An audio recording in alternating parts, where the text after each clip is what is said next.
membaca surah Yasin dan juga kita akan membaca tafsirnya. Semoga kita banyak mengambil manfaat dan hikmah dari membaca surah Yasin ini. Secara umum setiap muslim diperintahkan untuk membaca Al-Quran, karena membaca Al-Quran termasuk amalan yang besar, bagian daripada ibadah kepada Allah Subhanahu wa Ta'ala. Al-Quran terdiri dari 30 juz, dimulai dari surah Al-Fatihah hingga surah An-Nas, di mana ayat-ayat atau surah-surah itu mempunyai keutamaan dan kaum muslimin wajib untuk mengamalkannya. Kita bahkan disuruh untuk kalau bisa menghatamkan, bisa sepekan sekali, 10 hari sekali, 20 hari sekali, setiap bulan sekali dihatamkan. Kalau bisa, maka itu lebih baik. Sebagaimana Nabi SAW bersabda, "Iqra'ul Qur'an fi kulli syahr." Bacalah Al-Quran dan hatamkan setiap bulan. Iqra'hu fi 20 lailah. Atau kalau bisa, bacalah sampai hatam dalam 20 malam. Iqra'hu fi 10. Kalau bisa lebih baik lagi, bacakan sampai hatam 10 hari, dalam 10 hari. Iqra'hu fi 7. Lebih baik lagi dibaca hingga hatam Al-Quran itu pada 7 hari. Wala tazid ala dzalik, tapi jangan lebih daripada itu, kurang daripada itu. Hadis ini sahih riwayat Bukhari, riwayat Muslim. Kebanyakan hadirin sekalian, kaum muslimin memang terutama di negara kita ini, masyarakat kita, di mana-mana sering baca surah Yasin. Seolah-olah Nabi menganjurkan membaca itu hanya surah Yasin. Sehingga kita lihat di majelis-majelis ta'lim, di masjid-masjid, di pondok-pondok pula sering dibaca surah Yasin. Bahkan ketika nazak, ketika orang mau meninggal, itu dibacakan surah Yasin. Di pemakaman, di kuburan juga dibaca surah Yasin. Pada Al-Quran ini ada 114 surah, tidak hanya surah Yasin. Tentunya kita gembira kalau kita bisa membaca surah Yasin sampai habis.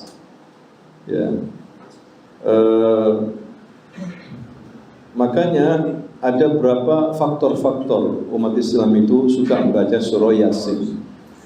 Mereka termotivasi dari beberapa hadis-hadis tentang keutamaan fadilah membaca surah Yasin. Ternyata Bapak Ibu, setelah diteliti oleh para ulama, kebanyakan membaca surah Yasin dan fadilah-fadilahnya hampir semuanya itu hadisnya lemah. Hadisnya lemah. Bukan berarti di sini kita melarang untuk membaca surah Yasin, tapi kita harus menjelaskan kepada banyak orang jangan sampai menyandarkan dalil keutamaan surat Yasin dengan dasar yang lemah. Surah Yasin tersebut penuh dengan keberkahan.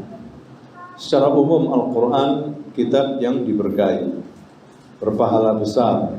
Cuma ada beberapa kaum muslimin membaca surah Yasin karena termotivasi dari hadis-hadis yang lemah, yang dhaif, bahkan palsu. Tentunya ini bahaya karena kita diancam oleh Rasulullah. Kalau kita membaca hadis-hadis itu padahal bukan dari Rasulullah, diancam masuk neraka. Man kadzaba alayya muta'ammidan falyatabawwa maq'adahu minan nar. Ya, barang siapa berdusta atas namaku, maka hendaklah dia menempatkan tempat duduknya di neraka. Hati-hati, ya, terutama para tokoh, para kiai, para ustadz. Jangan asal membaca hadis-hadis keutamaan surah Yasin, padahal itu tidak sahih dari Nabi. Ya. Misalnya ada beberapa hadis fadilah Yasin lemah dan palsu. Derajatnya lemah dan palsu. Misalnya man qara'a Yasin fi lailah asbaha maghfuran lah. Barang siapa yang membaca surah Yasin dalam satu malam, maka ketika ia bangun pagi hari udah diampuni dosanya. Ya, hadis ini palsu, maudhu.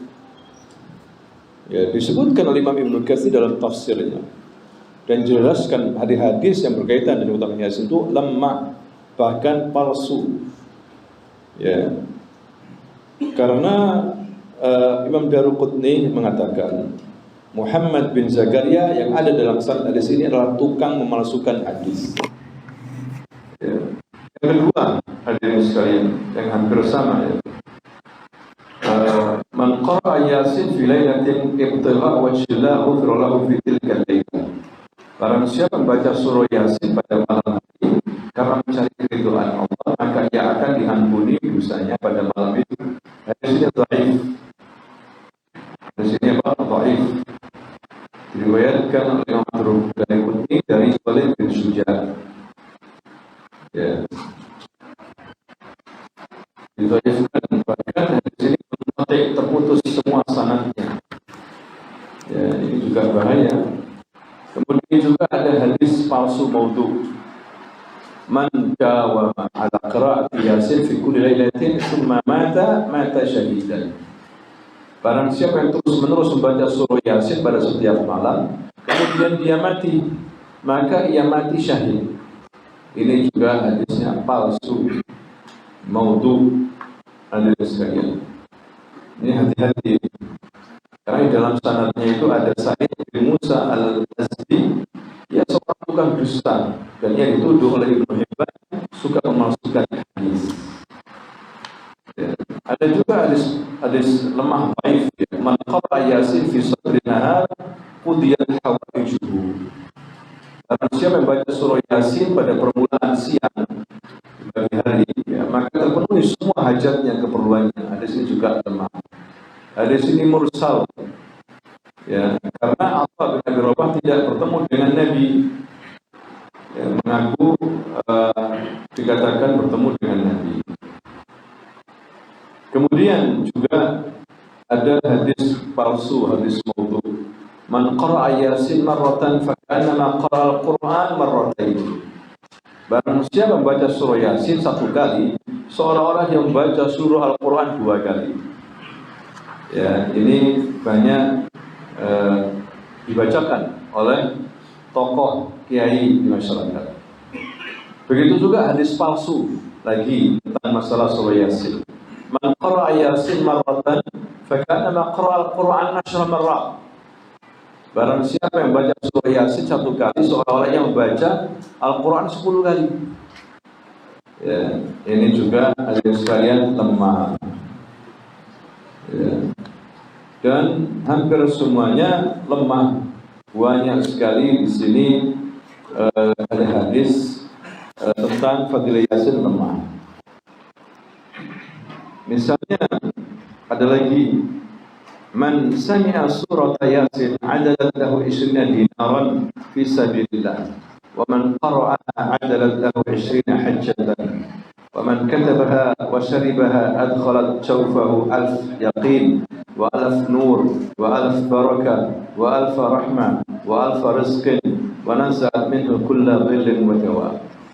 Hadis ini palsu juga, maudhu. Barang siapa yang mendengar bacaan surah Yasin, ia akan diberi ganjaran 20 dinar di jalan Allah. Barang siapa yang membacanya, diberi ganjaran kepadanya laksana 2 kali melakukan ibadah haji. Ini terlalu berlebihan. Ya. Dan barang siapa yang menuliskannya, kemudian ia minum airnya, maka ia akan dimasukkan ke dalam rongga dadanya 1000 keyakinan, 1000 cahaya, 1000 berkah, 1000 rahmat, 1000 rezeki, dan dicabut dihilangkan segala macam kesulitan dan penyakit. Ya. Juga hadirin sekalian, ada hadis lemah, dhaif juga. Yasin qalbul Quran. Surah Yasin itu hatinya Quran. La yaqra'uha rajulun yuridu Allaha wad darul akhirah illa ghufira lahu faqra'uha 'ala mautakum. Surah Yasin itu hatinya Quran, qalbul Quran. Tidaklah seseorang membacanya karena mengharapkan keridhaan Allah dan negeri akhirat atau surganya, melainkan akan diampuni dosanya. Oleh karena itu, bacakanlah surah Yasin untuk orang-orang yang akan mati di antara kalian. Di sini juga lemah. Begitu juga ada hadis lemah, hadirin sekalian, Iqra'u Yasin ala mautakum. Bacakan surah Yasin kepada orang yang mati di antara kalian. Ini juga lemah. Lemah karena 3 sebab yang menjadi hadis lemah. Pertama, ada rawi namanya Abu Utsman, seorang rawi masyhur, tidak dikenal oleh para ulama. Ayatnya juga tidak dikenal. Hadis ini muttarib, goncang sanadnya. Ya, dan banyak lagi alasan-alasan yang lain. Ini termasuk salah satu atau beberapa hadis yang dilemahkan oleh para ulama hadirin sekalian. Dan banyak lagi yang dipakai untuk ibadah-ibadah, seperti ada hadis palsu juga, man zara qabra walidayhi kullu jum'atin faqara 'indama aw 'indahu yasin ghufira bi'adad kullu ayatin aw harfin. Barang siapa yang menziarahi kubur kedua orang tuanya setiap Jumat dan membaca surah Yasin di atasnya, maka ia akan diampuni dosanya sebanyak ayat atau huruf yang dibacanya. Nah, ini diantara hadirin sekalian kenapa banyak orang terdorong untuk selalu membaca surah Yasin saja dalam pertemuan-pertemuan mereka, karena mereka termotivasi dari hadis-hadis yang lemah atau bahkan maudhu, yaitu palsu. Ya, jadi sudah ditulis oleh para ulama apa sebab-sebabnya. Alhamdulillah, ini termasuk jasa besar para ulama, sudah bisa dipetahkan mana hadis yang sahih, mana hadis yang dhaif, terlalu dhaif, dan mana hadis yang palsu. Ya, walaupun tertulis dengan bahasa Arab. Jadi mudah sekarang juga untuk bisa kita meneliti, ya, melihat mana hadis-hadis yang sahih, mana hadis-hadis yang dhaif, bahkan sudah ada aplikasinya. Ya, tinggal kita klik saja, keluar sudah pernyataan ini hadis dhaif, hadis palsu, karena ada rawi begini-begini. Dalam kitab ini sudah dijelaskan oleh para ulama. Ya. Kemudian Bapak Ibu, mari kita sekarang membaca surah Yasin yang terdiri 83 ayat. Jadi banyak ulama, mayoritas ulama mengatakan surah Yasin termasuk Makkiyah. Makkiyah, diturunkan sebelum hijrahnya Nabi Muhammad sallallahu alaihi wasallam. Ulama ada mengatakan ada beberapa ayat yang Madaniyah, tapi hampir semuanya Makkiyah. Ya, hampir semuanya mengatakan apa? Makkiyah. A'udzu billahi minasyaitonir rajim. Bismillahirrahmanirrahim. Yasin wal Qur'anil Hakim. Innaka laminal mursalin ala siratim mustaqim. Ya. Berapa ayat ini? 4 ayat dulu ya. Bapak Ibu sudah selesai surah Yasin? Masa kalah sama kampung sebelah? Saya punya teman itu nggak bisa baca Quran, tapi hafal apa? Surah Yasin. Karena sering mengikuti pertemuan Yasinan. Suruh baca Quran nggak bisa. Demi Allah nggak bisa. Tapi suruh baca surah Yasin di luar kepala. Luar biasa. Ya. Mereka termotivasi untuk membaca surah Yasin karena tadi itu, ya, hadis-hadis yang lemah dan palsu tentang keutamaan surah apa? Yasin. Ya, Yasin terdiri daripada huruf ya dan sin. Di sini ada 2 pendapat. para ulama tentang huruf-huruf seperti ini banyak di dalam Al-Quran. Dimulai dengan huruf-huruf hijaiyah. Ya, Yasin, pendapat Ibnu Katsir dan ulama-ulama Ahlus Sunnah mengatakan tidak ada yang tahu kecuali Allah. Artinya kita serahkan kepada siapa? Allah. Alasannya apa? Karena huruf-huruf ini huruf bahasa Arab. Ya, huruf bahasa Arab itu jelas. Huruf bahasa Arab itu jelas, apalagi kalau disambung artinya sangat jelas sekali. Bapak Ibu. Tetapi ini tidak jelas. Huruf-huruf hijaiyah. Yasin. Maka tidak ada yang tahu kecuali Allah Subhanahu wa taala. Ya, karena tidak mempunyai arti. Ya, apa artinya? Tidak ada. Sin, tidak ada artinya. Siapa yang bisa? Pertanyaannya, kenapa Allah Subhanahu wa taala menurunkan huruf-huruf muqatta'ah, huruf-huruf hijaiyah seperti ini? Ya, pasti ada hikmahnya. Iya. Ya, di antara alasannya adalah para ulama di sini Allah ingin menantang orang-orang Quraisy yang pandai dalam syair, ya, sastra Arab. Mereka belum pernah mendapatkan surat maksudnya, surat menyurat mereka atau syair-syair mereka yang mereka bikin itu dimulai dengan huruf seperti ini. Kalau mereka mau menantang, Allah akan buktikan. Kenapa harus Yasin? Kenapa harus Qaf? Kenapa harus Alif Lam Ra, Alif Lam Mim, Kaf Ha Ya Ain Sad? Kenapa harus seperti itu? Ya, di sini tertantang orang Quraisy, tapi mereka lemah. Pernah nggak kalian menulis syair seperti itu dimulai dengan huruf-huruf ini? Kaget mereka. Nah, inilah namanya ijaz Quran. Melemahkan orang-orang bangsa Arab yang waktu itu tukang-tukang syair, sastranya tinggi sekali, hadirin sekalian. Pendapat yang kedua itu ada beberapa ulama yang mengira-ngira sendiri. Ya, huruf ya ini maksudnya ya, harful munada. Ya, huruf panggilan. Ya, sin maksudnya insan. Ya insan. Mengatakan begitu. Ya insan. Cuma ini lemah. Itu hanya mengira, tidak didukung dengan dalil. Maka pendapat yang kuat adalah pendapat yang pertama, ya kita serahkan saja kepada Allah, pasti ada hikmahnya. Ya, manusia tidak mampu untuk mengungkap itu. Ini juga dikatakan ayat mutasyabihat. Ya, sebagian ayat mutasyabih itu bisa diketahui oleh para ulama-ulama yang pandai. Tapi ada yang tidak ketahui, kita serahkan kepada Allah Subhanahu wa taala. Ya, yang kedua ada namanya muhkamat. Ayat apa?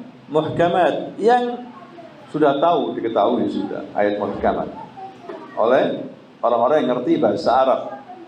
Ya, kalimat-kalimat biasa yang bisa difahami, bisa diterjemahkan. Maka ya kalimat ini, Yasin ini, ya kita serahkan sama Allah. Jangan diartikan, dibaca aja Yasin. Tapi kita yakin tidaklah Allah menurunkan ayat-ayat Al-Quran kecuali di situ ada apa? Hikmah, atau memang untuk menantang orang Arab. Hadirin sekalian. Nah, itu yang paling benar tentang masalah ini. Ya.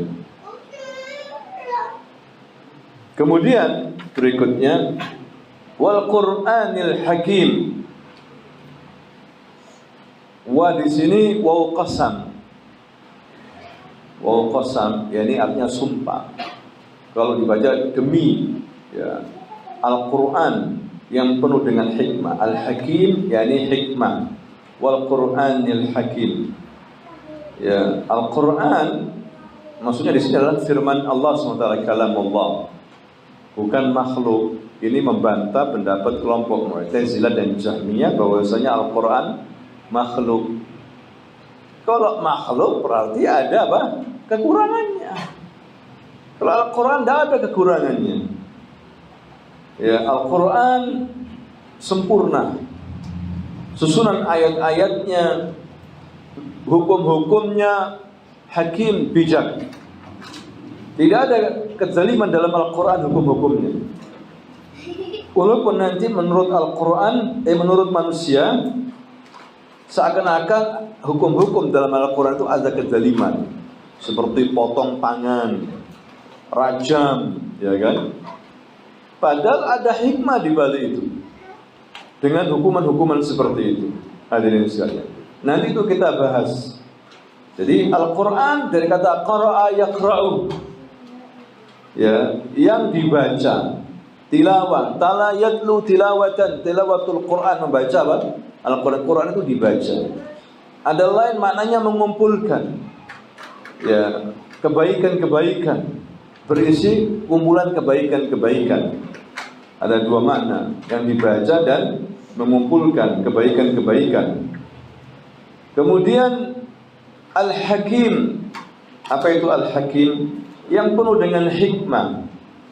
Ya, dikatakan juga Al-Muhkim. Muhkim itu yang sempurna, bijak yang sempurna, tersusun dengan rapi. Muhkim. Ada juga dipanggil muhkam. Apa itu muhkam? Yang tepat dan sempurna. Hadirin sekalian, hakimun yang memberikan keputusan. Muhkim yang sempurna, muhkam apa itu? Yang tepat dan sempurna. Hakimun yang memberikan keputusan, karena Al-Quran memberikan keputusan.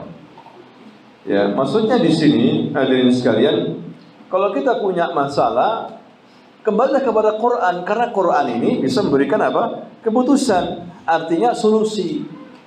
Semenjak diutusnya Nabi Muhammad SAW mendapatkan wahyu sampai hari kiamat, Quran ini solusi. Ya, dari kesulitan-kesulitan yang dihadapi oleh manusia, bacalah Quran, pasti ada solusi. Kalau tidak mendapatkan solusi, ada dua masalah. Yang pertama, kita tidak bisa memahami Al-Quran ini. Quran bisa memahami, itu yang terjadi. Tidak mau belajar, tidak mau mengkaji, tidak bisa mendapatkan petunjuk, solusi. Yang kedua adalah karena hati kita sudah kotor dengan dosa-dosa, sehingga tidak bisa memahami. Makanya disuruh istighfar, disuruh perbanyak apa? Istighfar. Kalau kita tidak bisa memahami Quran, istighfarlah. Hadirin sekalian, ini kitab luar biasa. Ya, beda kalau kitab-kitab samawi sebelum diutus Nabi Muhammad SAW, itu hanya berlaku kepada kaumnya nabi-nabi itu saja, kepada Bani Israel. Kitab Taurat, kitab Zabur, kitab Injil itu hanya berlaku kepada nabi-nabi dulu yang diutus pada kaumnya mereka, bukan bersifat universal, bukan internasional. Sehingga masalah-masalah yang ada pada zaman itu saja, hadirin sekalian. Dan untuk Bani Israel, makanya Nabi Isa pernah mengatakan kepada Hawariyun pengikutnya, wahai pengikutku, jangan bacakan, jangan ajarkan kitab Injil kepada selain Bani Israel. Tidak boleh. Ya, kepada bangsa Arab tidak boleh, karena diturunkan bukan untuk bangsa Arab, khusus Bani Israel dan masalah-masalah yang terkait dengan Bani Israel. Sedangkan Al-Quran universal, risalah alamiah, rahmatan lil alamin, Arab maupun non-Arab. Ya, bangsa Eropa, bangsa Asia, bangsa Jawa, bangsa Sumatera, semuanya. Dan diyakinkan bahwa Al-Quran ini sempurna, bijak, penuh dengan hikmah. Ya, hakimun, bisa memberikan keputusan kalau Anda punya masalah. Walaupun modern, milenial, Al-Quran.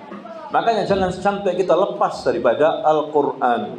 Terus baca, sumpah hati. Kalau baca terus, masih kalau baca terus, sampai hatimu tenang. Ya. Orang kalau baca Quran gak tenang, ya kurang banyak bacanya. Perbanyak lagi sampai tenang. Insyaallah. Kitabun mubarak. Allah mengatakan seperti kitabun mubarak, ini kitab diberkahi. Kalau kita baca Quran diberkahi. Harta Anda berkah, walaupun sedikit berkah. Ya. Keluarga Anda berkah. Kesehatan Anda berkah, semua berkah. Usaha Anda berkah. Baca Quran. Kita ini gak ada keberkahan karena kurang membaca apa? Al-Quran. Hadirin sekalian. Makanya dikatakan di sini wal Qur'anil Hakim. Allah ini bersumpah tentang suatu objek, menunjukkan pentingnya objek itu. Kalau ada sumpah tentang objek itu gak penting, buat apa? Sia-sia sumpah. Buat apa? Karena Quran ini azim, barakah, maka Allah bersumpah. Dan tidak ada suatu hidayah, hadiah yang paling besar yang Allah berikan kepada hambanya kecuali Quran. Lainnya manfaat besar juga, roh, ya kan?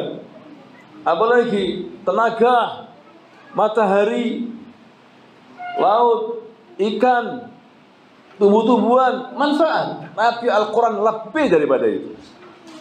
Makanya Allah bersumpah wal Qur'anil Hakim wa qasam. Sebagaimana orang-orang Quraisy bersumpah apa? Wallata wa Uzzah. Apa itu? Demi Lata wa Uzzah. Kenapa orang Quraisy bersumpah? Karena dianggap Lata wa Uzzah itu agung, padahal tidak agung. Jangan bersumpah yang tidak agung. Lata wa Uzzah itu kita dorong jatuh remuk. Gak agung kok disumpah. Keliru. Kalau sumpah itu yang apa? Yang agung. Allah bersumpah. Kalau kita bersumpah harus menyebut nama Allah. Mengatakan wallahi, billahi, tallahi, wa rabbul Ka'bah. Itu macam-macam sumpah yang harus kita ucapkan. Tidak boleh kita demi langit dan bumi, demi lautan, demi bintang-bintang di langit. Tidak boleh. Itu syirik. Man halafa bi ghairillah faqad asyraf. Barang siapa yang bersumpah dengan menyebut nama selain Allah, maka syirik. Tapi kalau Allah bersumpah, itu kehendak Allah. Allah kalau bersumpah tentang sesuatu, berarti sesuatu itu perlu kita pikirkan, perlu kita cerna. Karena apa yang disumpahkan Allah itu penting. Wal asr, apa itu? Demi masa. Masa ini penting. Modal kita waktu dunia ini, waktu ini, hadirin sekalian. Kalau kita nggak bisa gunakan waktu, hancur kita ini. Waktunya terbatas. Jangan disia-siakan. Apalagi umur kita ini sudah kurang sepertiga lagi misalnya. Kurang 5 tahun lagi. Siapa yang tahu umur manusia?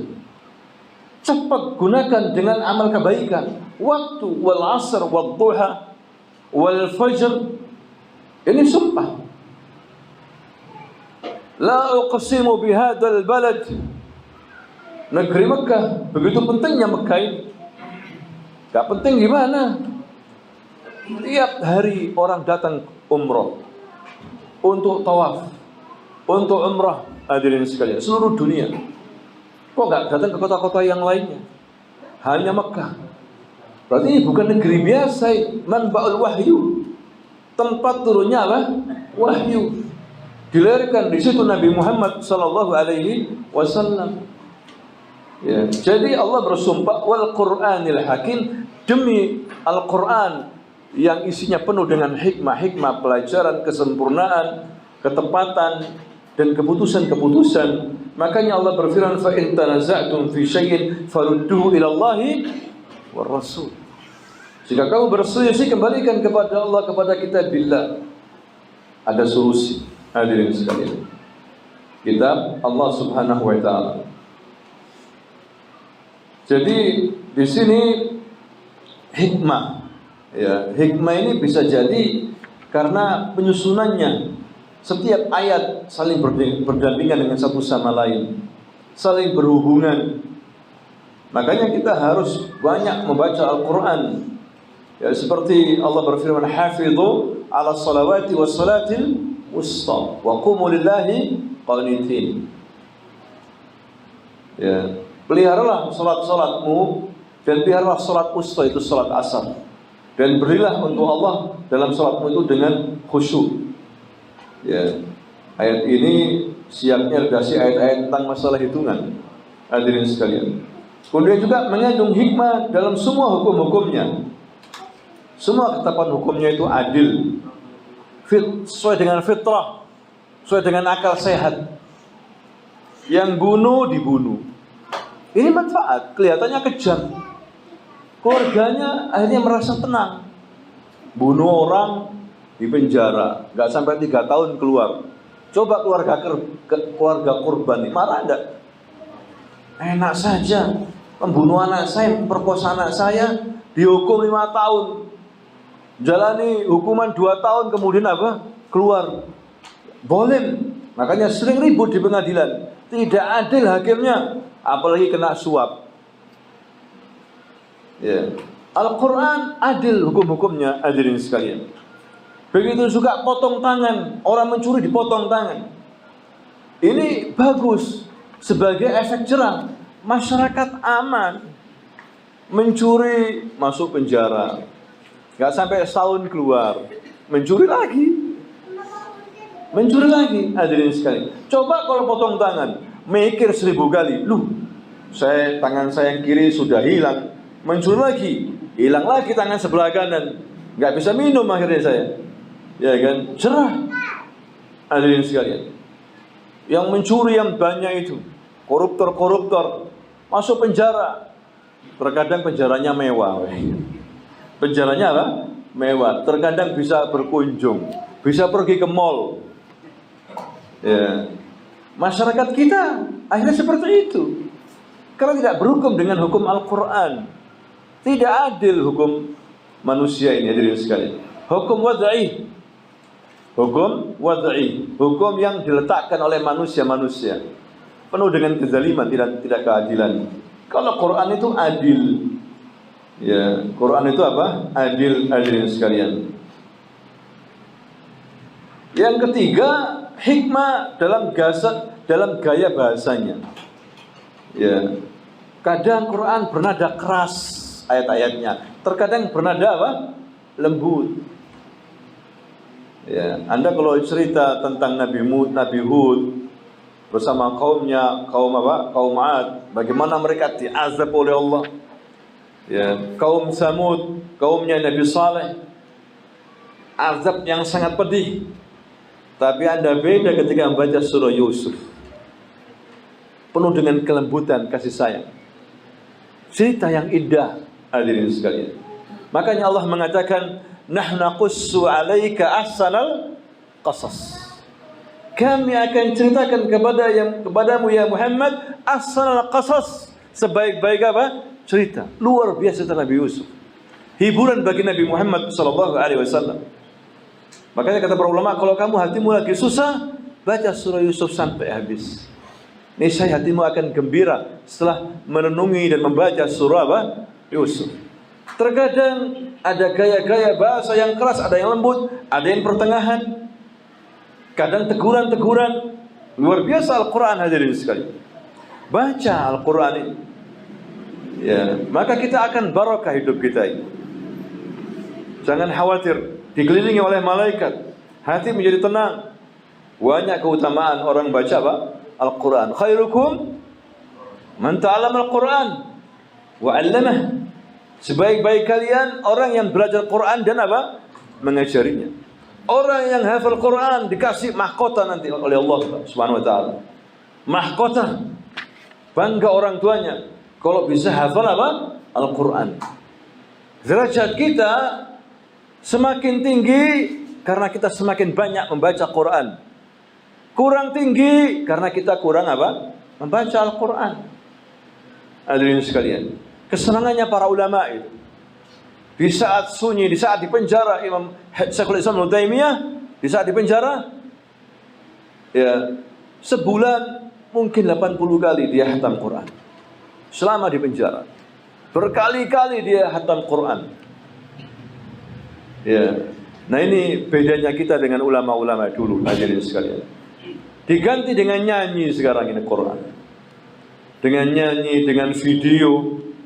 Akhirnya terbuang waktu kita tidak membaca Quran, asik melihat video, melihat Instagram,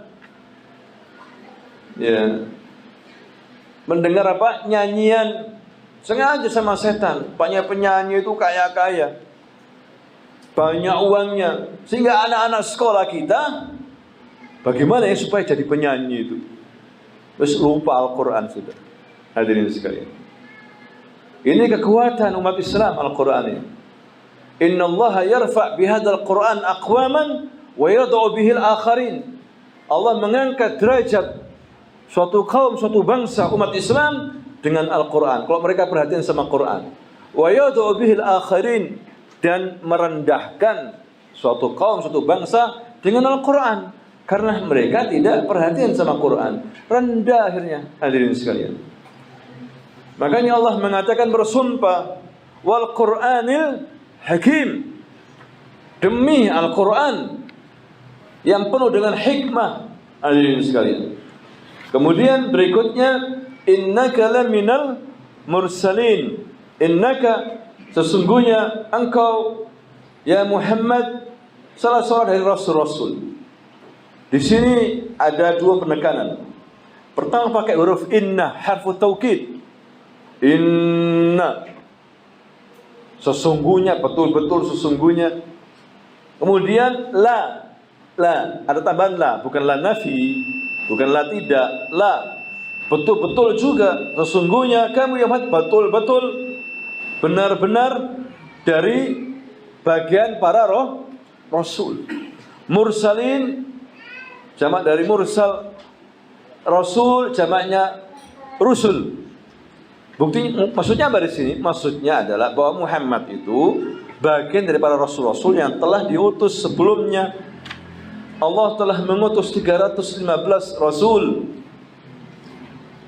terus 124.000 nabi, ya. Dan yang terakhir diutus yang paling mulia nabi. Kemudian paling mulianya kitab, yang membawa juga paling mulianya malaikat, yaitu malaikat apa? Jibril, diturunkan di bulan yang paling mulianya, bulan apa? Ramadan, pada saat malam paling mulianya malam, yaitu malam apa? Lailatul Qadar. Jadi ini bukan main-main, hadirin sekalian. Ada hikmah di balik ini semuanya. Ya. Jadi Nabi ini Muhammad bagian dari bangunan yang sempurna. Ibaratnya kata Nabi, ini bangunan udah disusun, ada satu bata yang belum masuk di situ. Maka Nabi mengatakan, fa ana labina wa ana khatamun nabiyyin. Akulah bata itu, sehingga menjadi sempurna bangunan itu, tidak goyah. Dan akulah penutup para nabi, para rasul. Makanya Allah menegaskan, innaka laminal mursalin. Kenapa taukid? Penekanan, ada dua huruf itu, ya, satu inna, satu la. Kalau dibaca bukan panjang, panjang keliru, ya, innaka la minal mursalin, berarti kamu bukan seorang apa? Rasul. Keliru, innaka la minal, gitu, la minal, innaka la minal mursalin. Kenapa ditekan betul-betul kamu seorang rasul ya Muhammad? Karena orang Quraisy mengatakan apa? Anta lasta minal mursalin. Kamu bukan rasul ya Muhammad.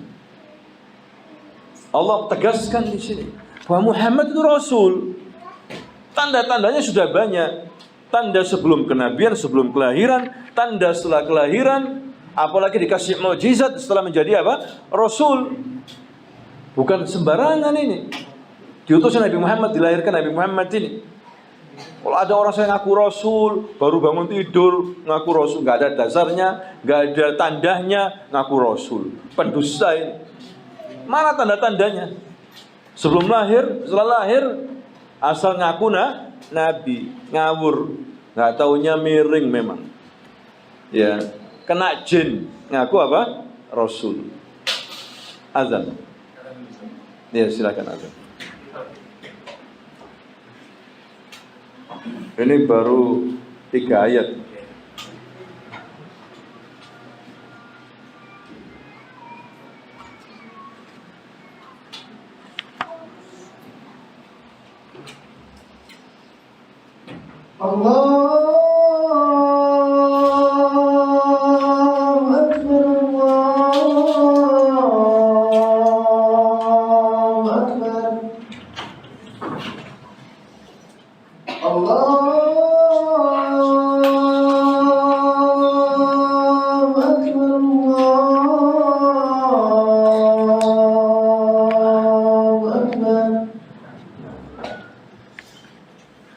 أشهد أن لا إله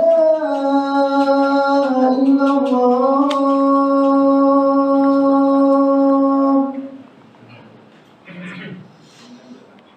أشهد أن لا إله إلا الله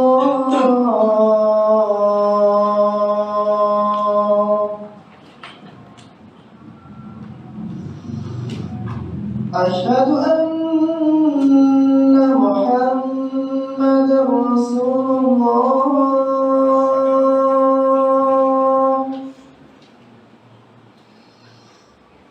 أشهد أن محمدا رسول الله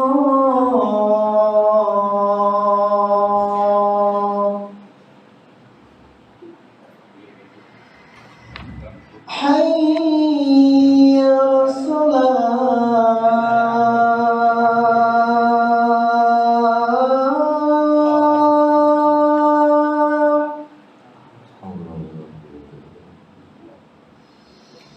حي على الصلاة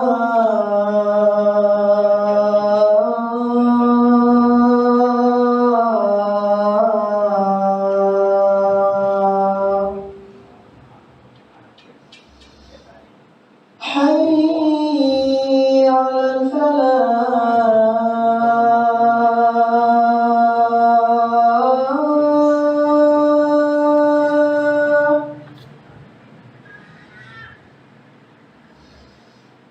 حي على الفلاح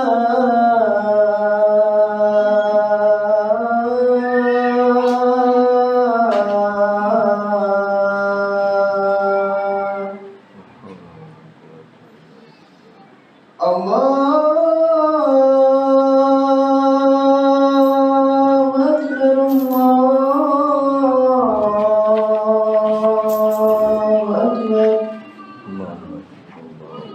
لا إله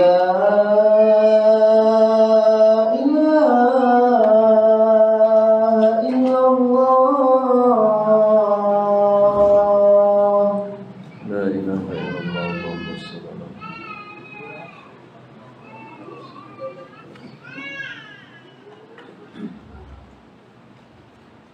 Bismillahirrahmanirrahim. Alhamdulillahirabbil alamin. Wassalatu wassalamu ala asyrafil anbiya'i wal mursalin nabiyina Muhammadin wa ala alihi wa sahbihi ajma'in. Amma ba'du. Ikhwani wa akhwati fillah, rahimakumullah. Para jemaah yang dimuliakan Allah Subhanahu wa taala. Jadi terusannya ayat ini, innaka laminal mursalin. Penekanan, sesungguhnya kamu ya Muhammad benar-benar ya dari rasul-rasul yang berada di atas jalan yang lurus, ala siratim mustaqim.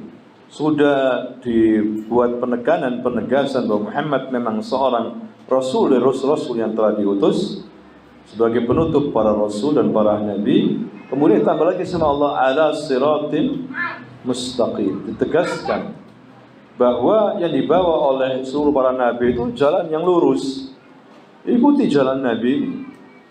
Kalau kita nggak mengikuti, kita akan sesat, disesatkan sama setan. Akhirnya kita niru jalan-jalannya apa? Setan. Hadirin sekalian, ini pentingnya Allah mengutus para nabi, para rasul, terutama kita sebagai umatnya Nabi Muhammad sallallahu alaihi wasallam, suruh mengikuti jalannya Nabi Muhammad sallallahu alaihi wasallam. Ini nanti banyak manfaat. Ya, apalagi ditegaskan sama Allah dalam surah yang lain, surah Asy-Syura ayat 52-53. Wa innaka latahdi ila siratal mustaqim. Sama, sungguhnya kamu Muhammad benar-benar memberikan petunjuk kepada jalan yang lurus. Ya, siratallah alladzi lahu ma fis samawati wa ma fil ard. Ya, itulah jalan Allah, ya, yang kepunyaannya lah segala apa yang ada di langit dan ada yang di bumi.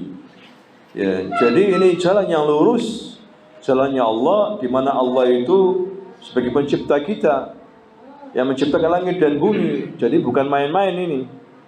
Ya, perlu kita agungkan. Kalau selain Allah tidak agung, hadirin sekalian. Apalagi manusia.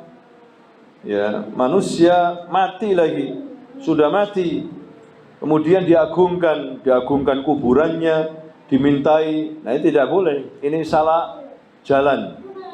Ya, dimintai, datang ke kuburan para wali, mengatakan, ya wali fulan, ya Syekh Abdul Qadir Jilani, ya Syekh Dasuki, tolong saya. Datang ke kuburan Rasulullah, ya Rasulullah, tolong saya. Lah, tidak boleh diagungkan. Yang diagungkan itu hanya Allah Subhanahu wa ta'ala, terutama dalam kita memohon sesuatu yang manusia tidak mampu. Hadirin sekalian, yang ada itu penghormatan yang tidak berlebihan, tidak apa-apa. Ya.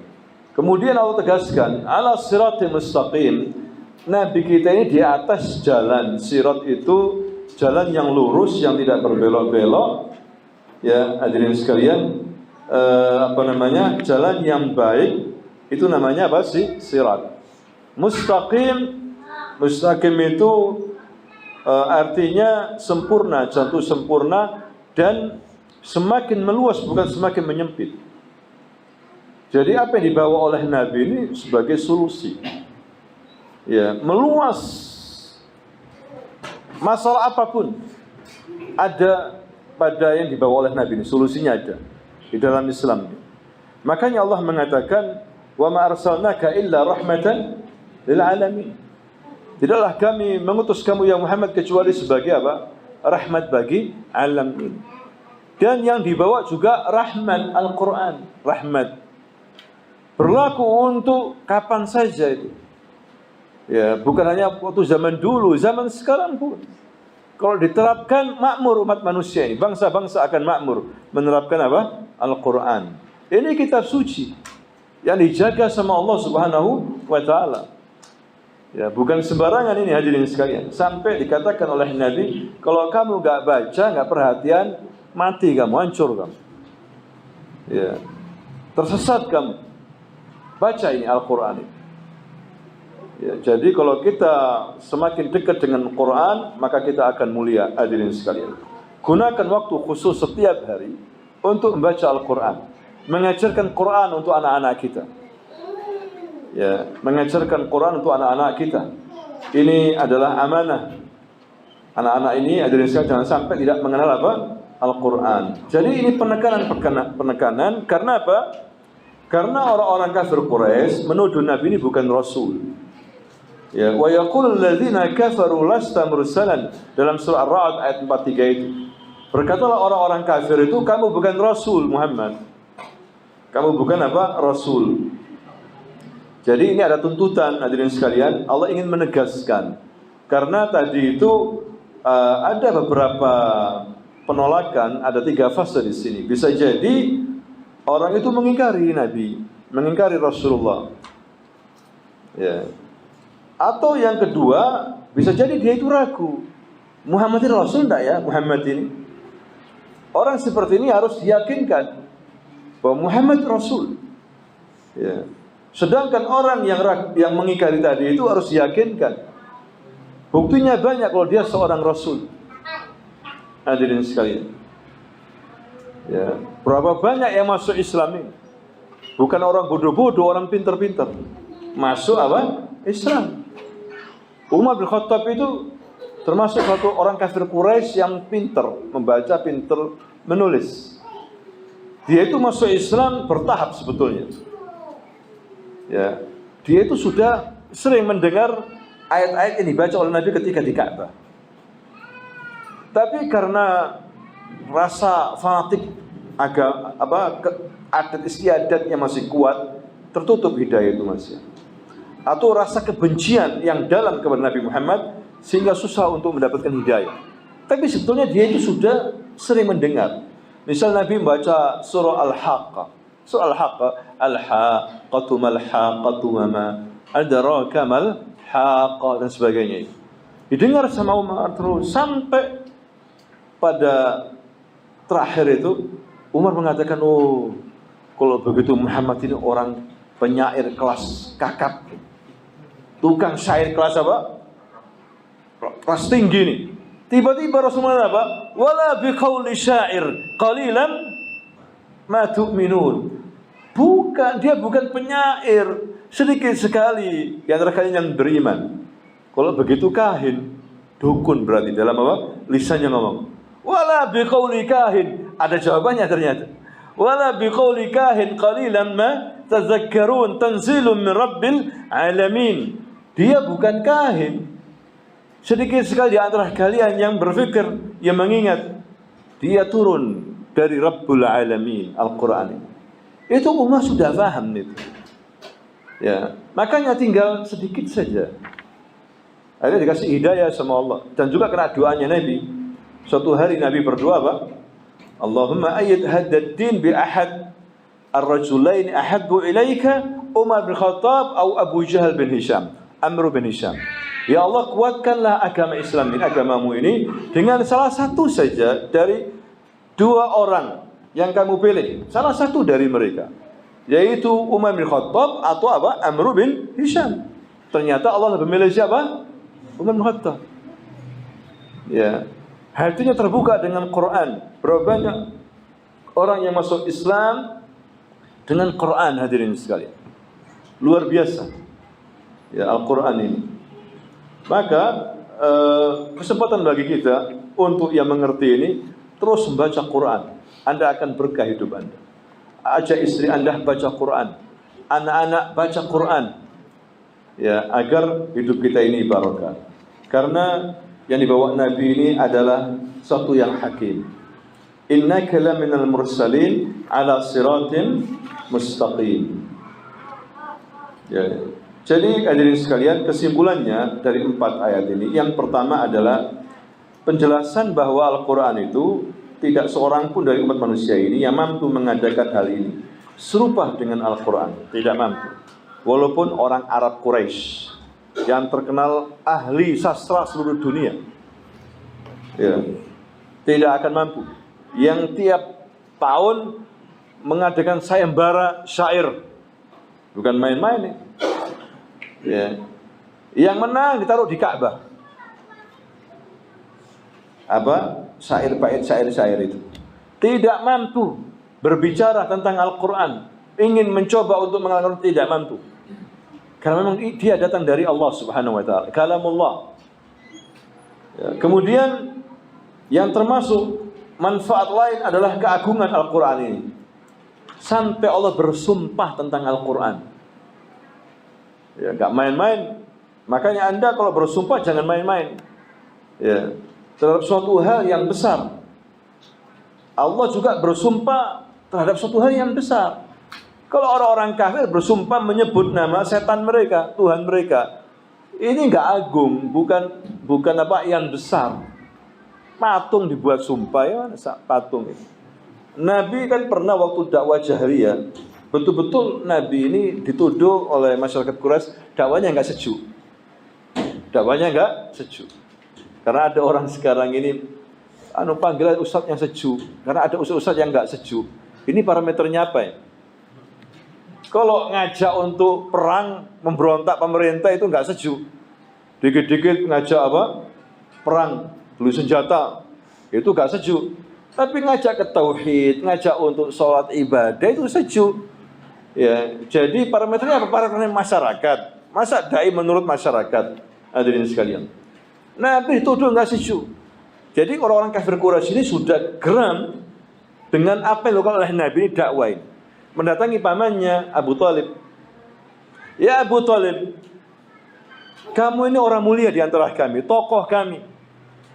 Tapi sayang ibnu akhik, anak saudaramu ini, keponakanmu ini, membawa sesuatu yang besar, amrun azim, sabda alihatana. Dia ini mencaci maki Tuhan-Tuhan kami.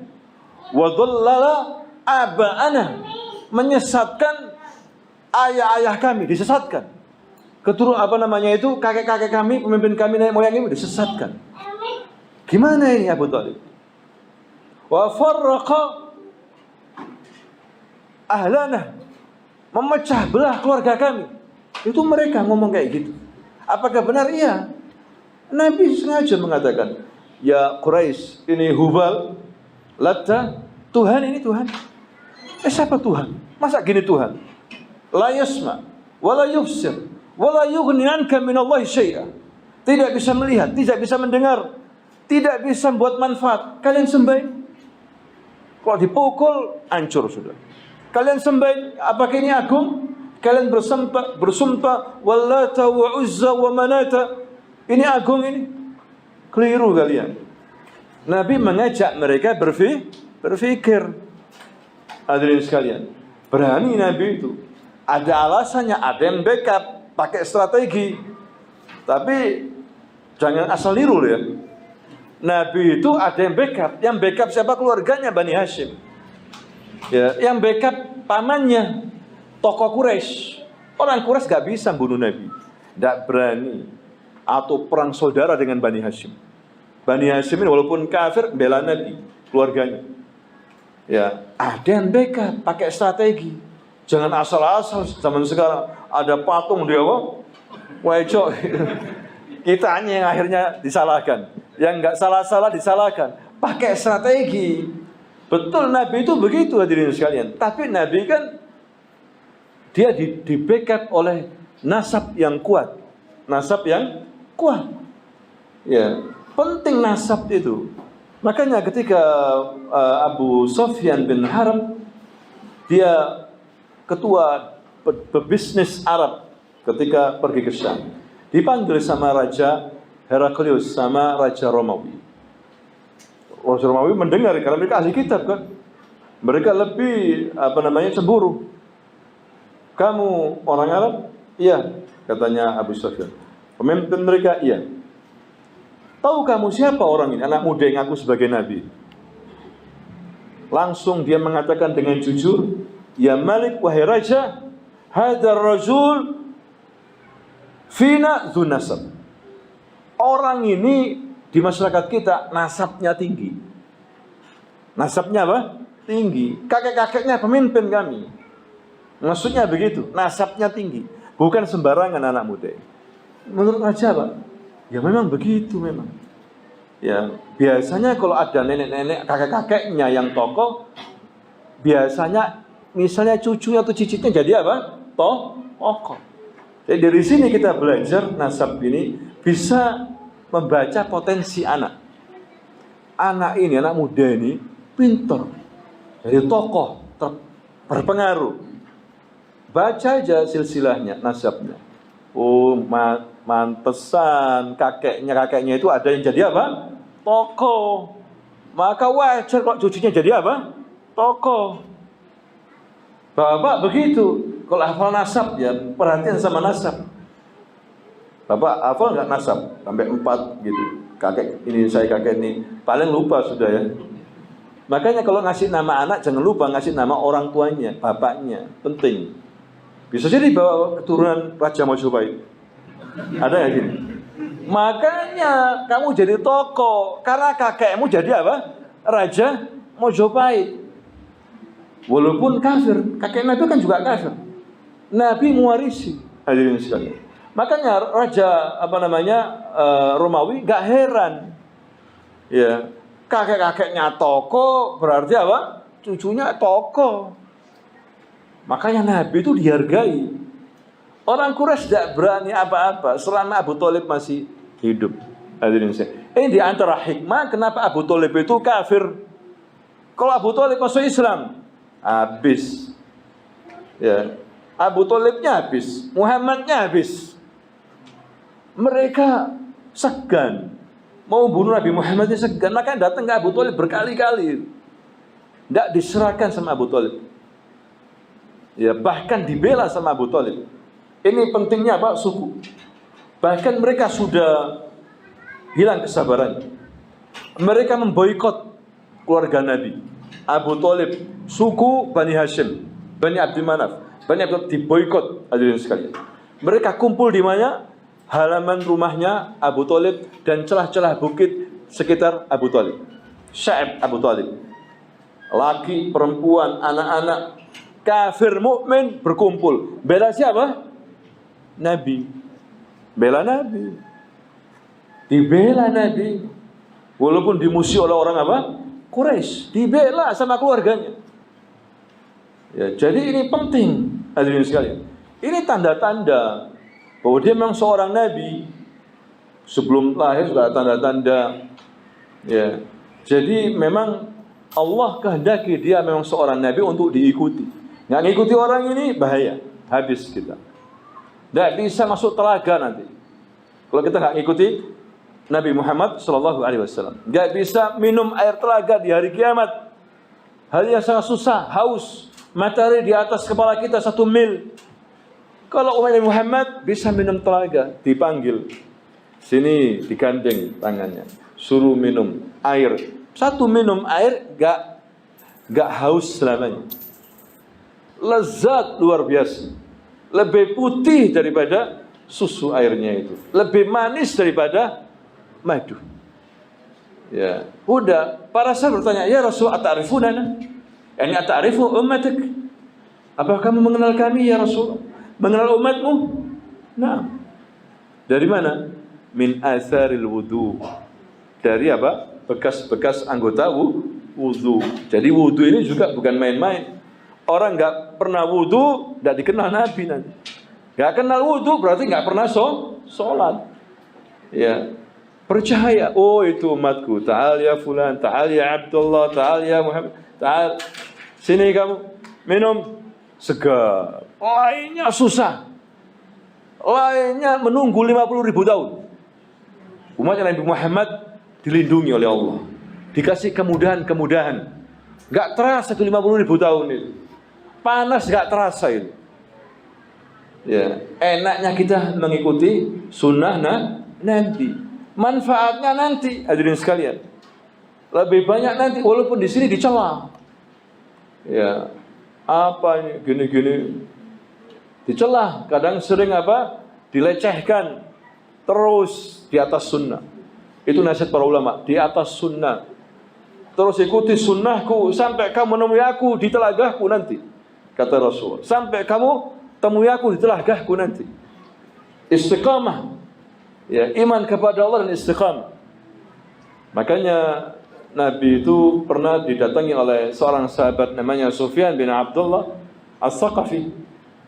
Bertanya, "Ya Rasulullah, qul li fil Islam qawlan la as'alu ahadan ba'dak."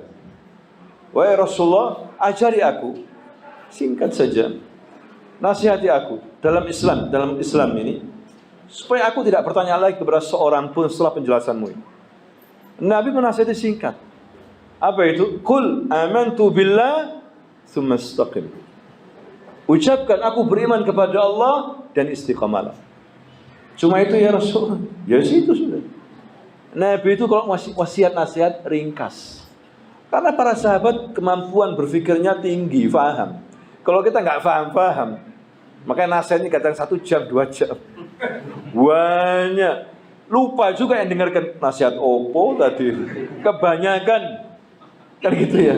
Kebanyakan nasihat 1 jam. Rasulullah 1 garis, setengah garis. Qul amantu billah tsumma istaqim. Tapi ini kalau dijabarkan berjilid-jilid. Kalau dikupas berhari-hari ini. Amantu billah, iman dan tauhid. Istiqamah 2 poin. Tapi kalau dijabarkan enggak selesai hadirin sekalian. Luas, iman itu luas. Intinya iman itu rukun iman yang 6. Tapi ada cabang-cabangnya. Lebih daripada 70 cabang. Enggak habis-habis. Mak sahabat faham. Makanya dia mengatakan, aku setelah ini ya Rasul, enggak tanya seorang pun sudah. Setelah kamu jelaskan wasiat ini. Gitu wasiat Nabi ini. Hadirin sekalian. Nah itulah mudah-mudahan bermanfaat. Ya, jadi tadi itu ada hikmah. Berikutnya adalah manfaat lain, ujian. yang diberikan atas Al-Quran, di mana ia merupakan kitab yang penuh hikmah dalam 3 sisi tadi itu. Ya, apa itu? Muhkam dan hakim. Muhkam itu sempurna, muhkam itu rapi, tersusun rapi, ya, agung, adil, hikmah, dan hakim itu memberikan keputusan, memberikan solusi. Itu Al-Quran, hadirin sekalian. Pengen solusi, Quran. Makanya para ulama gak lepas daripada Quran. Nulis apapun pasti pakai dalil apa? Al-Quran. Itu ulama. Kalau orang sekarang profesor dalam Islam, bukan masalah Qurannya, karena menyelisih Quran. Ya, belajar di Amerika, dicekoki aliran liberal, sekuler, ya, sekularisme, sampai di sini ngajar di IAIN, semuanya boleh. Nasrani, Yahudi boleh, Ahmadiyah boleh. Kasih profesor, mati pahlawan, dikuburkan di taman apa? Makam pahlawan. Pada liberal luar biasa, merusak IAIN. Yang awalnya anak-anak santri keluar dari pondok pesantren belajar ke IAIN, niatnya neruskan ke perguruan tinggi negeri supaya ilmunya lebih bertambah, ahli ibadah. Gak taunya dirusak, hadirin sekalian. Bukan jago ibadah, tambah ngawur. Makanya banyak umat Islam gak suka bikin perguruan tinggi sendiri akhirnya. Ya modelnya seperti itu ya. Bahasa Arab gak suka. Kalau ngomong dalil Quran kayak pengajian saja kamu ini. Ini di kampus. Saya pernah digitukan. Kayak pengajian aja kamu. Ngomongnya Quran hadis, Quran hadis. Ini di kampus akademik. Harus ini dahulukan. Bayangkan. Gak mumet kita hadirin sekali. Bingung ini. Apa maksudnya ini? Ya seperti itu. Jadi pada di sini Allah SWT menurunkan Quran ini banyak manfaatnya. Disamakan dengan akal. Tidak bisa akal kita ini cetek. Jangan sombong kita ini. Ya, mereka ini sombong. Tidak mau bicara Quran, tidak mau. Baru profesor. Kalau kamu dikit-dikit Quran dalilnya ini, hadisnya ini, wah ini anak pesantren ini. Dilecehkan hadirin sekalian. Ya, makanya nggak tertarik. Sehingga dibikin UIN. Apa itu UIN?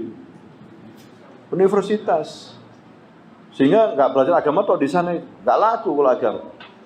Belajar kedokteran, ada sains, ada ini kan gitu ya sekarang. Ya sudah nggak fokus kepada siapa? Agama. Karena sudah banyak stay itu banyak sekolah tinggi agama ini. Islam itu banyak sekarang disaingi. Yang benar-benar memberikan muatan agama yang banyak, yang baik. Ya dari ulama-ulama, Quran hadisnya begitu. Sekarang ada stay bagus. Ya.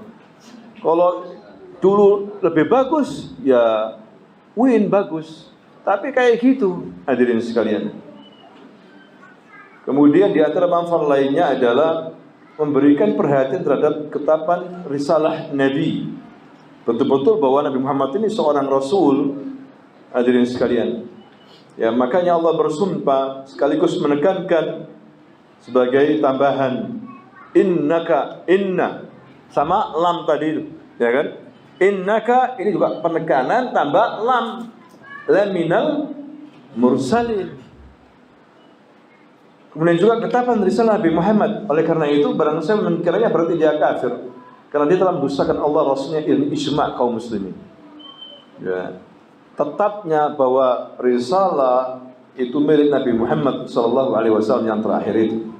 Manfaat yang lainnya adalah diri sekalian adanya para rasul-rasul, disebutkan mursalin. Ini para rasul-rasul. Bahwa Allah pernah mengirim rasul-rasul setiap kota, setiap negeri, setiap umat rasul. Karena ini gak ada alasan dari kiamat, ya Allah jangan siksa saya. Saya ini mulai lahir gak ngerti agama, gak ada kiai, gak ada ulama di kampung saya, sehingga saya murtad kafir misalnya, atau kafir syirik. Jangan azab saya, gak ada alasan.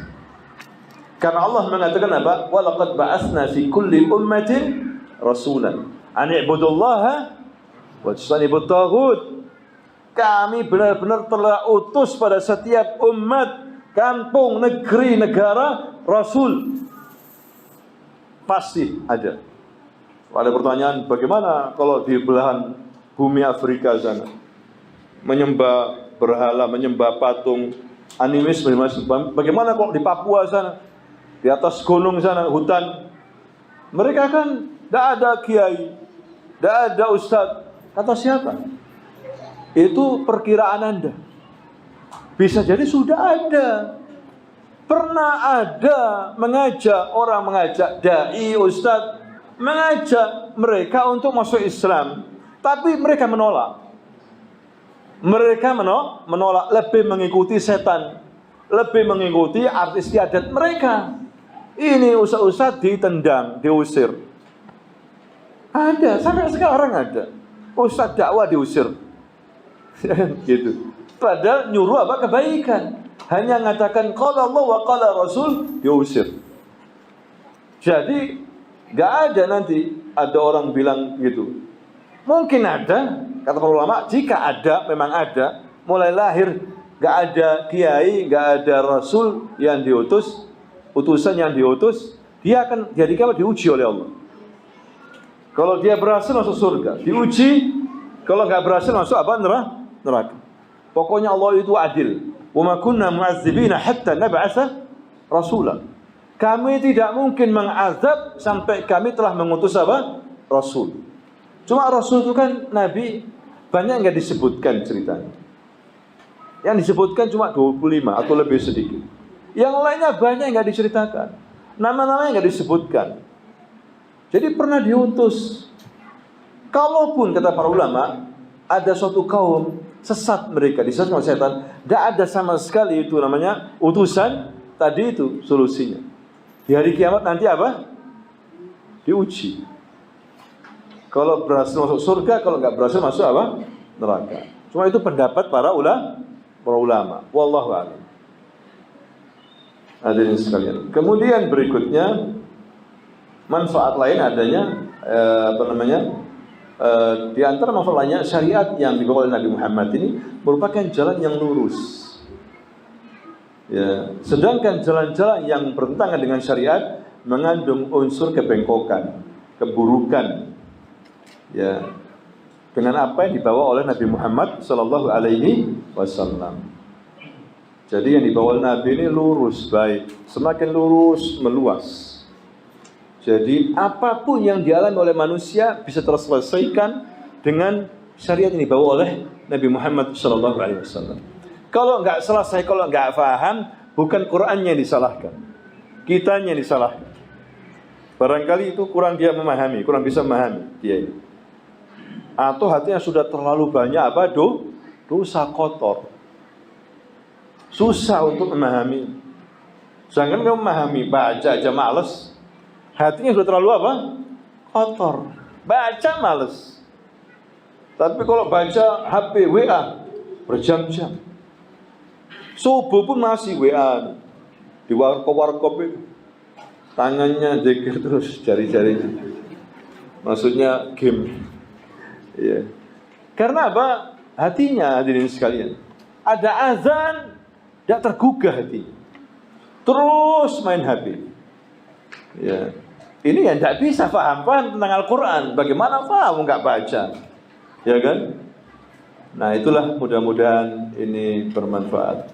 Nanti insya Allah ayat berikutnya kita baca pada pertemuan selanjutnya. Ya. Ayat yang kelima ini Tanzilul Azizir Rahim. Ya, sebagai wahyu yang diturunkan oleh Maha Perkasa lagi Maha Penyayang. Turun. Ya, kalau turun itu berarti apa? Dari atas ke bawah. Berarti Allah itu di mana? Di atas. Tanzil. Diturunkan oleh Allah. Berarti Allah di atas, turun ke bawah. Itu masuk akal hadirin sekalian. Al-Aziz yang perkasa. Ya, menurut Al-Quran ini yang perkasa, bukan main-main. Didahulukan Al-Aziz karena apa? Karena Allah Maha Perkasa, jangan main-main ini. Kalau kau melanggar, Allah siksa Allah sangat pedih. Allah perkasa. Perkasa, kuat. Kekuatannya sempurna, azabnya keras, itu namanya perkasa. Dan tidak ada yang bisa menandingi. Tidak ada yang bisa menandingi. Ini arti daripada al-izzah. Ya, al-aziz wal-izzah. Walillahil izzah. Keperkasaan itu milik Allah. Makanya Allah al-aziz. Abdul Aziz, hamba yang maha perkasa. Ya. Abdul Aziz tapi ketakutan aja, ganti nama aja. Namanya aja Abdul Aziz, hamba dari yang maha apa? Perkasa. Jangan takut. Di samping Anda ini, di atas Anda ini yang Al-Aziz, kan begitu. Hati-hati sama agamanya, sama Qur'annya, diamalkan. Kalau enggak, azab Allah sangat pedih. Itu Al-Aziz. Baru saja Allah mengatakan Ar-Rahim, ya, yang maha penyayang.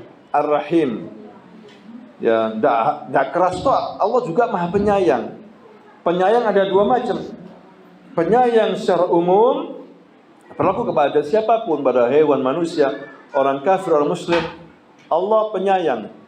Sampai mereka orang kafir itu punya harta, bisa nikah, punya anak, penyayang enggak itu? Penyayang. Hadirin sekalian, disuruh untuk taubat. Kapan taubatnya? Ya. Ada juga penyayang khusus untuk orang-orang beriman di akhirat nanti, khusus. Ya, dimanja betul orang beriman nanti di akhirat. Begitu ya, Bapak Ibu ya. Ada pertanyaan di sini? Apa yang kita bahas? Ada yang mau bertanya? Iya, sudah. Untuk hadis yang sahih fadilah surat Yasin ini ada. Dan kebanyakan kan masih maudud. Iya, saya baca di tafsir itu Ibnu Katsir menyebutkan beberapa hadis, dikasih komentar sama Ibnu Katsir bahwa hadis dhaif, rawinya nggak dikenal dan sebagainya. Dia tidak menyebutkan hadis yang sahih sama sekali. Disebutkan hadis yang dhaif, diberi keterangan, dan yang palsu. Cuma di akhir dia menyebutkan tentang surah Yasin ini, ya maksudnya secara umum Quran ini tidak hanya Yasin, bahwa orang suka membaca surah Yasin, surah yang lainnya akan diberikan kemudahan-kemudahan. Dikasih taklik begitu. Dikasih apa? Kemudahan. Ini juga berlaku kepada ayat-ayat yang lain. Yasin begitu juga. Tapi pendapat dia tidak menukil hadis sama sekali, tidak. Dia pendapatnya seperti itu. Kalau memang dibaca dengan ikhlas, insya Allah akan dimudahkan kalau dia punya masalah. Tapi pendapat dia tidak didasari dengan apa? Hadis. Sedangkan hadis yang dia bawakan, dia dhaifkan. Ya, dengan pendapat para ulama. Bahkan ada juga yang mengatakan para ulama semua hadis tentang keutamaan Yasin dhaif atau palsu. Dhaif atau apa? Palsu. Wallahu a'lam. Ya, banyak dari situ. Kalau memang ada yang mengatakan sahih, ya silahkan, nanti diperiksa, mudah. Untuk sementara ini yang ada itu apa? Kalau enggak dhaif, maudhu, palsu. Wallahu a'lam. Bukan berarti baca surah Yasin tidak boleh, bagus tadi itu ya. Cuma jangan bersandarkan dengan hadis-hadis tadi itu. Surah Yasin luar biasa artinya, tauhid surah Yasin. Ya, makanya kalau bisa juga kita hafalkan surah Yasin. Apalagi masyarakat kita banyak yang hafal surah apa? Yasin. Walaupun tidak bisa baca Quran pun bisa apa? Hafal surah Yasin. Kan dia bilang, saya mulai kecil dengarkan surat Yasin, bagaimana enggak hafal? Cuma saya baca, tidak pernah saya belajar ini. Tapi sekarang tidak bisa baca Quran. Terakhirnya meninggal. Ya, meninggal. Tapi hafal surat Yasin di luar kepala. Gitu. Wallahu a'lam. Ya, ada lagi? Ya. Mencikapi istilah ulama dalam mengawal yang paling utama mungkin ini ya, kurun subuh begini ya. Apakah kita memang benar gimana kurun subuh itu atau doib? Jadi nggak doib ya, itu bid'ah atau relawan dalam termasuk perkara ini karena beberapa orang yang kita juga Imam Al-Bayhaqi itu juga menyesuaikan ini. Terus pengarang kita Jawaid, pengarang kita Jaluluddin Suyuti ya itu menyesuaikan karena sebenarnya kita kan punya dalil ya punya dalil menurut kita itu oke bukan lagi masuk mereka sahih gimana. Iya, jadi di sini gini, ringkasnya para ulama itu, kalau ada hadis dhaif, ada yang menguatkan yang sahih, maka terangkat ini. Jadi boleh kita amalkan. Dhaifnya nggak terlalu parah, dan juga ada hadis yang apa? Sahih, yang berbicara masalah itu. Maka ini tidak ada masalah. Tapi kalau dia dhaifnya parah, dia menyendiri, nah ini diperbincangkan. Walaupun yang membawakan imam-imam hadis, ya kan? Ada Mustadrak Hakim, ada Imam Sunan Nasai, ada Daruqutni, itu kan imam hadis. Tapi nggak lepas daripada kedhaifan. Bahkan maudhu. Kalau maudhu nggak boleh sama sekali, karena itu palsu. Ya, jadi tadi itu kalau dhaifnya itu ada yang menguatkan, ada hadis sahih yang menguatkan, tidak apa-apa. Ya. Tapi kalau dia hadis dhaif terlalu dhaif dia menyendiri, nah ini apalagi rawi tuduh nggak jelas, pendusta, itu para ulama menjauh. Imam Bukhari menjauh. Kalau ada yang membawakan orang ini suka berdusta, ditinggal. Gak diajak bicara lagi. Lihat aja sudah tinggal. Ini penting ulama ini supaya selektif. Karena ini yang dibawakan hadis Nabi. Orang-orang Syiah mendustakan banyak. Ya, jadi kita teliti terus, walaupun yang membawakan Imam Suyuti atau apa, teliti para ulama, ada pendapatnya mengkritisi ada itu. Walaupun kata Suyuti ini tidak boleh, ternyata banyak ulama yang apa? Mengkritisi ini. Ya sudah, kita tinggalkan. Hadirin sekalian. Ya. Ini perlu, ini namanya ilmu apa? Hadis. Dan harus dihargai ilmu hadis itu. Makanya mereka ini dikatakan Taifah Mansura. Sebenarnya Taifah Mansura itu ahli hadis itu. Ada yang mengatakan ahli sunnah ya ahli hadis itu. Ya ahli hadis itu. Pentingnya ahli apa? Hadis. Dalam umat ini.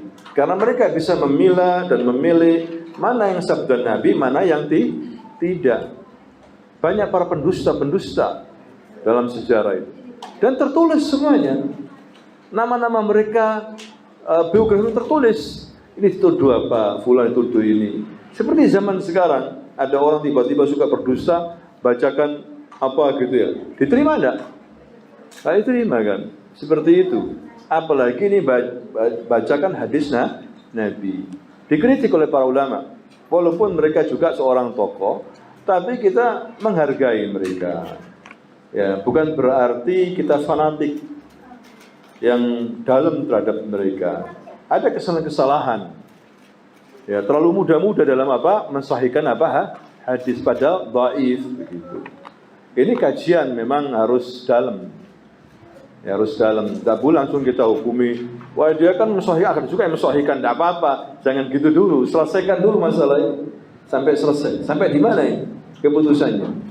Ternyata para ulama meninggalkan hadis itu, ya sudah, ya begitu. Jadi artinya kita membid'ahkan hal itu boleh nggak ya? Karena dengan kayak mengusap aja, itu kan Imam Nawawi mensahihkan itu, ada berarti doa itu. Karena judulnya sikap kita terhadap khilaf ya dan ulama itu kan ya. Apa kita langsung itu akan kunut syukur? Itu apa kita langsung menghukumi itu adalah bid'ah, gitu kan ya? Mengusap bid'ah. Kemudian ini apakah? Kalau kunut itu kan khilafnya itu panjang ya. Karena Nabi juga pernah kunut masalahnya dalam hadis sahih. Tapi kunutnya nggak subuh saja. Tapi Nabi pernah apa? Kunut. Sehingga bid'ahnya nggak terlalu berat. Ada yang mengatakan nggak boleh dibid'ahkan dulu kunut itu. Ya, karena Nabi pernah apa? Kunut. Yang dipermasalahkan hanya kunut subuh. Bagaimana ini? Begitu. Ada yang Ibnu Taimiyah dan juga Ibnu Katsir banyak bawakan dalam tafsirnya juga panjang lebar masalah kunut subuh ini. Perselisihannya adalah ada hadis yang mengatakan karena Rasulullah SAW yaqnutus subuh hatta faraqal haya. Nabi itu melaksanakan kunut subuh sampai mati. Nah ini diperselisihkan di sini. Para ulama mengatakan hadis ini lemah. Ya dan banyaklah. Tapi kita tidak boleh terlalu keras dalam masalah kunut apa? Subuh. Kalau nggak setuju ya silahkan nggak kunut. Ya kalau mau kunut ya silahkan. Dia punya dasar. Ada juga di Bulughul Maram itu ada seorang bertanya kepada ayahnya, wahai ayah, engkau hidup di zaman Nabi dan sholat di belakangnya. Umurmu panjang, hidup di zaman Abu Bakar dan sholat di belakangnya. Zaman Umar begitu juga. Zaman siapa? Utsman sampai zaman Ali di belakangnya. Kan dulu khalifah-khalifah juga imam kan? Di masjid ibu kota. Ayat nutus subuh, apakah mereka itu kunut subuh? La ya bunai, muhdas. Tidak sama sekali, wahai anakku. Itu diada-adakan. Ini saksi. Hidup di zaman Nabi. Hidup di zaman siapa? Abu Bakar. Hidup di zaman Umar. Hidup di zaman Utsman. Hidup di zaman Ali. Mereka tidak ada kunut subuh khusus. Wahai anakku, itu muhdas. Bid'ah maksudnya. Nah, itu dasarnya seperti itu. Ya wis khilaf ya para ulama. Kita hargai khilaf. Cuma kalau memang dasarnya lemah, jangan. Ya, kita tidak bid'ahkanlah. Yang penting kita tidak mengamalkan dasar itu. Ya, tidak mengamalkan apa? Dasar itu. Itu saja. Wallahu a'lam.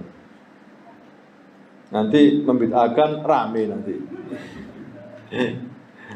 Oh ada dasarnya kok dianggap bid'ah kan gitu.